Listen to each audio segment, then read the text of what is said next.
Sindhu Bhairavi new promo எல்லாரும் குலதெய்வ கோவில் போகலான்னு சொல்லிட்டு ஃபேமிலியோட குலதெய்வ கோவிலுக்கு வராங்க பொங்கல் வைக்கிறதுக்காக. பைரவி நீ பொங்கல் வைமான்ற மாதிரி சொல்லுவாங்க. ஆனால் பைரவி மறைச்சு பார்த்துட்டு இருக்காங்க. அத்தை நான் வைக்கிறேன்னு சொல்லிட்டு சிந்துவே பானியில் அரிசியெல்லாம் போட்டு பொங்கல் வைக்கிறாங்க. திடீர்னு ஒருத்தருக்கு நெஞ்சு வலி வருது. தேங்காய் உடைக்கும் போது அப்படியே மயங்கி விழுந்துடுறாங்க.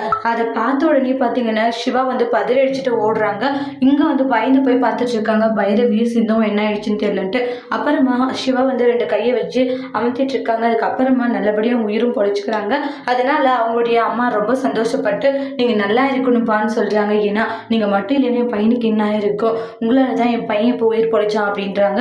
ஆனால் என்ன இருந்தாலேப்பா ஒரு பொண்ணை கடத்திட்டு போய் தாலி கட்டிட்டு அப்புறமா நான் கல்யாணம் பண்ணல தாலி கட்டலன்னு சொல்கிற பார்த்தியப்பா அது பெரிய பாவம். இந்த பொண்ணு உனக்கு அமைஞ்சிருக்கு, ரொம்ப நல்ல பொண்ணு, இந்த பொண்ணை கண்ணும் கலங்காத நல்லபடியாக பார்த்துக்கோப்பான்றாங்க. அப்போ ரொம்ப ஃபீல் பண்ணிட்டு இருக்காங்க. சிவா ஒரு இடத்துல உட்காந்து, மகா இந்த பாட்டி மட்டும் இல்லைப்பா ஊரே அதை தான் பேசிக்குது, ஏதோ நீ தப்பு பண்ண மாதிரி அவன் நல்ல மாதிரி தான் ஊருக்காரங்க பேசிட்டு இருக்காங்க, உண்மையில எந்த தப்பு இல்லைன்னு தான் நிரூபிக்கணும்னு மகா சொல்றாங்க. சிவா அடுத்து என்ன செய்ய போறாங்கன்னு வெயிட் பண்ணி பார்க்கலாம். தேங்க்யூ.